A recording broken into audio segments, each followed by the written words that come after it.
presents EMT News Today പ്രധാന വാർത്തകൾ. Saudi അറേബ്യയിലെ ഇന്ത്യയുടെ പുതിയ സ്ഥാനപതിയായി ഡോക്ടർ ഔസാഫ് സയ്യിദിനെ പ്രഖ്യാപിച്ചു. കേന്ദ്ര വിദേശകാര്യ മന്ത്രാലയം ഇത് സംബന്ധിച്ച പ്രഖ്യാപനം വ്യാഴാഴ്ച പുറപ്പെടുവിച്ചു. നിലവിൽ സിഷേൽസിൽ ഇന്ത്യൻ ഹൈക്കമ്മീഷണറായ ഡോക്ടർ ഔസാഫ് സയ്യിദാണ് സൗദി അറേബ്യയിലെ ഇന്ത്യയുടെ പുതിയ സ്ഥാനപതി. അംബാസഡർ പദവിയിൽ കാലാവധി പൂർത്തിയാക്കിയതിനെ തുടർന്ന് നാട്ടിലേക്ക് മടങ്ങുന്ന അഹമ്മദ് ജാവേദിന്റെ പിൻഗാമിയായാണ് ഡോക്ടർ ഔസാഫ് സയ്യിദിന്റെ നിയമനം. മുമ്പ് ജിദ്ദയിൽ ഇന്ത്യൻ കോൺസൽ ജനറലായി സേവനമനുഷ്ഠിച്ചിരുന്ന ഹൈദരാബാദ് സ്വദേശിയായ ഡോക്ടർ ഔസാഫ് ഇന്ത്യൻ ഫോറിൻ സർവീസിൽ 1989 ബാച്ചുകാരനാണ്. 55-കാരനായ ഇദ്ദേഹം ജിദ്ദയ്ക്ക് പുറമെ യമൻ, ഖത്തർ, ഈജിപ്ത് എന്നീ രാജ്യങ്ങളിലും വിവിധ സ്ഥാനങ്ങളിൽ സേവനമനുഷ്ഠിച്ചിട്ടുണ്ട്. 30 വർഷം പൂർത്തിയാക്കുന്ന ഡോക്ടർ ഔസാഫിന്റെ ഔദ്യോഗിക ജീവിതത്തിലെ 4ാമത്തെ സൗദി നിയമനമാണ് ഇപ്പോൾ പ്രഖ്യാപനം വന്ന അംബാസിഡർ പദവിയിലേത്. News today, Riyadh.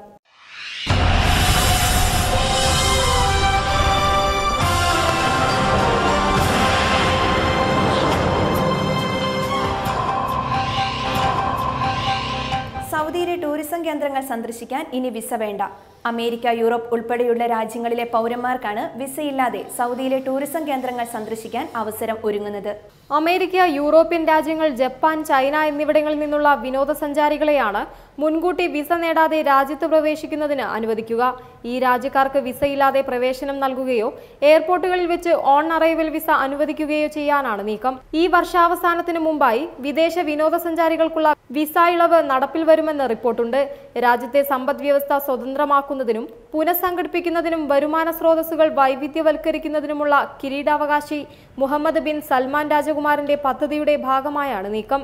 ടൂറിസം മേഖലയിലെ ധനവിനിയോഗം 2020ഓടെ $4,660 കോടി ഉയർത്തുന്നതിന് സൗദി അറേബ്യ ലക്ഷ്യമിടുന്നുണ്ട്. News today, Riyadh.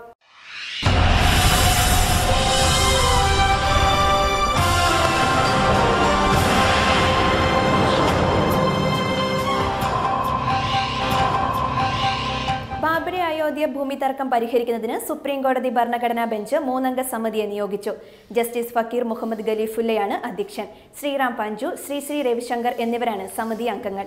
മുൻ ജമ്മു കാശ്മീർ ഹൈക്കോടതി ചീഫ് ജസ്റ്റിസും മുൻ സുപ്രീം കോടതി ജഡ്ജിയുമായ ജസ്റ്റിസ് ഫക്കീർ മുഹമ്മദ് ഖലീഫുല്ലയാണ് അധ്യക്ഷൻ. മുതിർന്ന അഭിഭാഷകൻ ശ്രീറാം പഞ്ചു, വിവാദ ആൾദൈവം ശ്രീ രവിശങ്കർ എന്നിവരാണ് സമിതി അംഗങ്ങൾ. ഈ സമിതിക്ക് സുപ്രീം കോടതി 8 ആഴ്ചത്തെ സമയമാണ് നൽകിയിരിക്കുന്നത്. ഇതിനോടകം ഒരു നിഗമനത്തിലെത്തണമെന്നാണ് നിർദ്ദേശം. 4 ആഴ്ചയ്ക്ക് ശേഷം പുരോഗതി സംബന്ധിച്ച റിപ്പോർട്ട് നൽകാനും കോടതി ആവശ്യപ്പെട്ടിട്ടുണ്ട്. സമിതിയിൽ കൂടുതൽ അംഗങ്ങളെ ഉൾപ്പെടുത്താനും നിയമസഹായങ്ങൾ സ്വീകരിക്കാനും സമിതിക്ക് കോടതി സ്വാതന്ത്ര്യം നൽകിയിട്ടുണ്ട്. മധ്യസ്ഥ നടപടികൾ രഹസ്യമായിരിക്കണമെന്നും വിശദാംശങ്ങൾ പുറത്തുപോകരുതെന്നും കോടതി പ്രത്യേകം നിർദ്ദേശിച്ചിട്ടുണ്ട്. News today, New Delhi.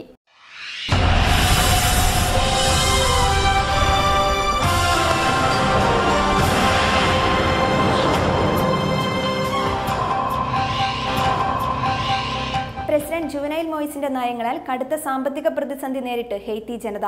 പ്രക്ഷോഭവും കലാപങ്ങളും മൂലം ഇവരുടെ പ്രധാന വരുമാന മാർഗമായ ചെളിമണ്ണ് കഴിച്ചാണ് പലരും ജീവൻ നിലനിർത്തുന്നതെന്നാണ് റിപ്പോർട്ട്.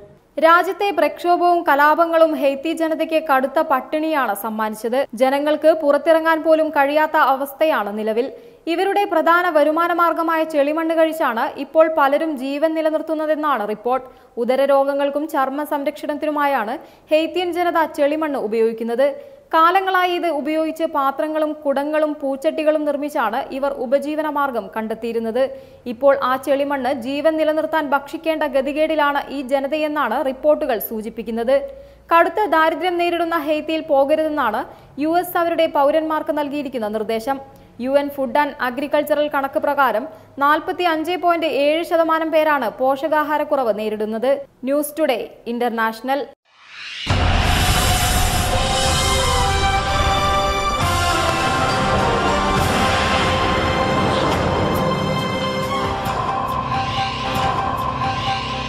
ടൈം ഹൗസ് ഗ്രൂപ്പിന്റെ സൗദിയിലെ 7ാമത്തെ ശാഖ റിയാദിലെ ലുലു അത്യാഫ് മാളിൽ തുറന്ന് പ്രവർത്തനം ആരംഭിച്ചു.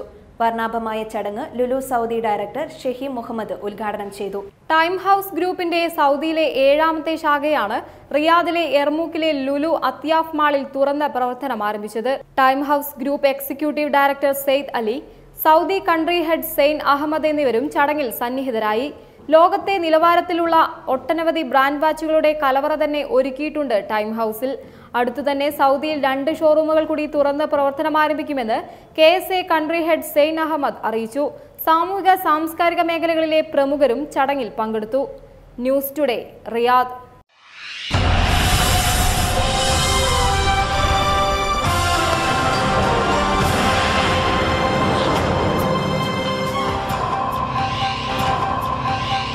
റിയാദ് സലഫി മദ്രസയിലെ വിദ്യാർത്ഥികൾക്കായി കായിക മത്സരങ്ങൾ സംഘടിപ്പിച്ചു. എക്സിറ്റ് 15-ലെ സുലൈ ഗ്രൗണ്ടിൽ വെച്ച് നടന്ന ഫുട്ബോൾ ടൂർണമെന്റിൽ അമൽ റോഷൻ മികച്ച പ്ലെയറായി. കിഡ്സ്, പെൺകുട്ടികളുടെ വിഭാഗത്തിലുമായി നിരവധി പേരാണ് പങ്കെടുത്തത്. റിയാദ് ഇന്ത്യൻ ഇസ്ലാഹി സെന്ററിന് കീഴിൽ പ്രവർത്തിക്കുന്ന റിയാദ് സലഫി മദ്രസയിലെ വിദ്യാർത്ഥികൾക്കായാണ് കായിക മത്സരങ്ങൾ സംഘടിപ്പിച്ചത്. എക്സിറ്റ് 15-ലെ സുലൈ ഗ്രൗണ്ടിൽ വെച്ച് നടന്ന ഫുട്ബോൾ ടൂർണമെന്റിന് സ്പോൺസ് കൺവീനർ ആത്തിഫ് ബുഖാരി, മുജീബ് ഇരുമ്പുഴി, ഫലുർ റഹ്മാൻ അറക്കൽ, ഫൈസൽ പൂനൂർ, യാക്കൂബ് ഫൈസൽ കൊളക്കാടൻ, ഷിബു ഉസ്മാൻ, ജയ്സൽ പന്തല്ലൂർ, സദുദ്ദീൻ സൊലാഹി, വാജിദ് TP തുടങ്ങിയവർ നേതൃത്വം നൽകി. അമൽ റോഷൻ മികച്ച പ്ലെയറായും, അദീബ് അബ്ദുൽ നാസർ മികച്ച ഡിഫൻഡറായും, ആതിഫ് മികച്ച ഗോൾ കീപ്പറായും, റാസിൻ ഷാഹിദ് ടോപ്പ് സ്കോററായും, നിഹാൽ നൌഷാദ് എമർജിംഗ് പ്ലെയറായും തെരഞ്ഞെടുത്തു. ഇവർക്ക് വ്യക്തിഗത ട്രോഫികളും വിതരണം ചെയ്തു.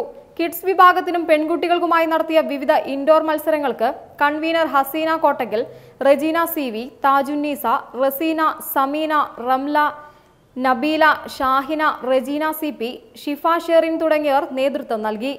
News today, Riyadh.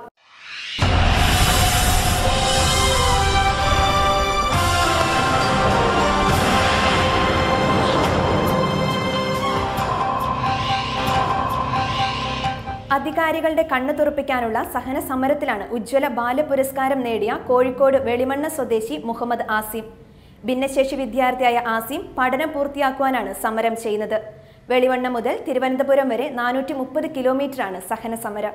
പഠിക്കാനുള്ള അവകാശത്തിനായി പോരാടുകയാണ് ആസിം. ഏറെ നാളത്തെ ആഗ്രഹമായിരുന്നു പഠനം. ഓമശ്ശേരി വെളിമണ്ണ ഗവൺമെന്റ് UP സ്കൂളിൽ പഠിക്കുമ്പോൾ ഉണ്ടായിരുന്ന ഒരേ ഒരു ആഗ്രഹവും തുടർ പഠനമായിരുന്നു. ഇതിനായി ആസിം മുട്ടാത്ത വാതിലുകളില്ല. എന്നിട്ടും തോൽക്കാത്ത മനസ്സാണ് ആസിമിനെ സമരത്തിലേക്ക് നയിച്ചത്.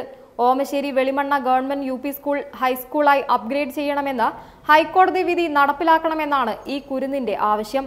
8ാം ക്ലാസ്സിൽ തുടർന്ന് പഠിക്കാനും സ്കൂൾ അപ്ഗ്രേഡ് ചെയ്യാനും 2 ആഴ്ചയ്ക്കുള്ളിൽ സൗകര്യമൊരുക്കണമെന്ന് ഹൈക്കോടതി ഉത്തരവിട്ടു.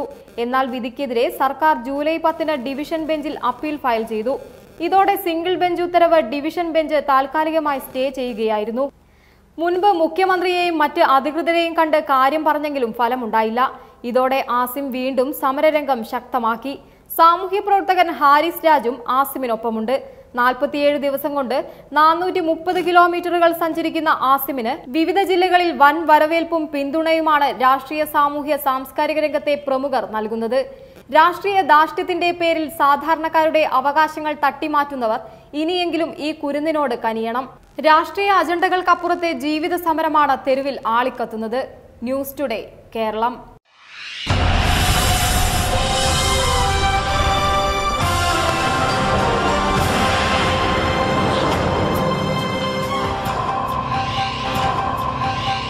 ജോലിക്കിടയിൽ കണ്ണിന് പരിക്ക് പറ്റി തുടർ ചികിത്സയ്ക്കായി നാട്ടിലേക്ക് പോകുന്ന ഷിഫ മലയാളി സമാജം അംഗം മലപ്പുറം സ്വദേശി ശബരിനാഥൻ സംഘടനാ ട്രഷറർ വർഗീസിൽ നിന്നും സഹായം ഏറ്റുവാങ്ങി. ഫിറോസ് പോത്തൻകോട്, ബിജു മടത്തറ, മോഹൻ കരുവാറ്റ തുടങ്ങിയവർ പങ്കെടുത്തു.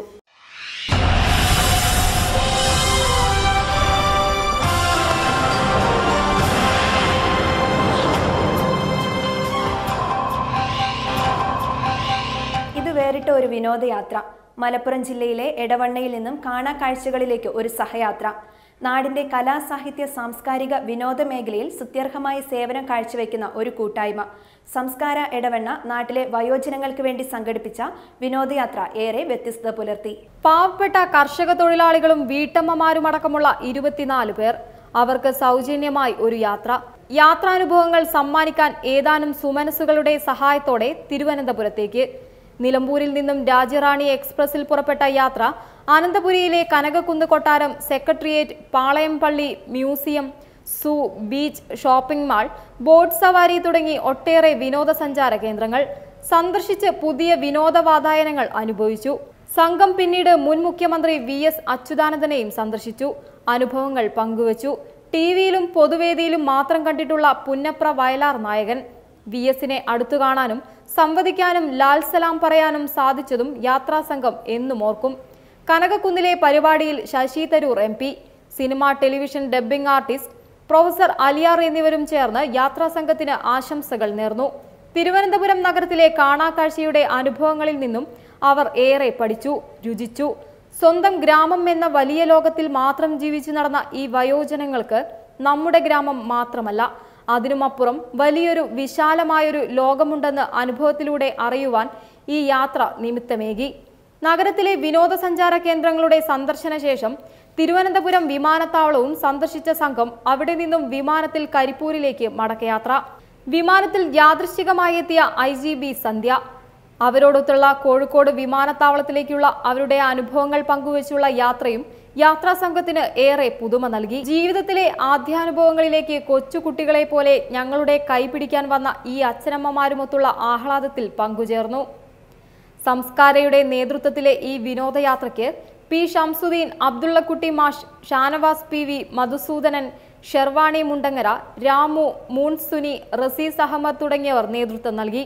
പുറം ലോകം കാണാൻ ഭാഗ്യമില്ലാത്ത ഒട്ടേറെ മുതിർന്ന പൗരന്മാർ നമ്മുടെ നാട്ടിലുണ്ട്. സാമ്പത്തികമായും ശാരീരികമായും വയ്യാത്തവരുമുണ്ട്. ജീവിത സായാഹ്നത്തിൽ അവർക്കെല്ലാം ഇത്തരം വിനോദയാത്രകൾ ഏറെ ഉണർവും ഉന്മേഷവും നൽകും. എടവണ്ണയുടെ കലാ സാംസ്കാരിക മേഖലയിൽ സ്തുത്യർഹമായ സേവനങ്ങൾ ചെയ്യുന്ന സംസ്കാര ഒട്ടേറെ സംഗീത നിശകൾ, ആർട്ട് എക്സിബിഷൻ, സാഹിത്യ സംവാദങ്ങൾ, വയോജനങ്ങൾക്കൊരു വിശ്രമ കേന്ദ്രം തുടങ്ങി ഒട്ടനവധി സാമൂഹ്യ പദ്ധതികൾക്ക് നേതൃത്വം നൽകി.